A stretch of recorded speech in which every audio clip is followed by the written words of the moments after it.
Let's make this monostrap blouse with the cut together sleeve. I have my fabric folded into 4 and I went ahead to iron it down. This is exactly how I folded it. Now from that top part, I marked 3 inches, which is the regular neck width measurement, and I'm going to notch because we'll still come back to that measurement. From there again, I'll mark my shoulder measurement divided by 2, which gives me 7.5. Now I marked from that shoulder measurement to the length of the sleeve, and then I marked the wideness of the sleeve, and I used 8 inches for the width. I marked from my shoulder to my bust point, and I'll mark my round bust measurement, 2 inches for ease, 1 inch for sewing allowance, and I connected it to meet the sleeve at that point. I marked my desired length, I marked my waist measurement, and I added all the necessary sewing allowance.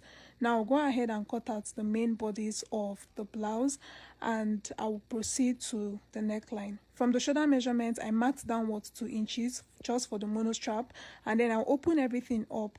Now I'm going to connect a curve from the 3 inches by this left side to meet the 2 inches after the shoulder measurement, which is going to look like a ticked yes. And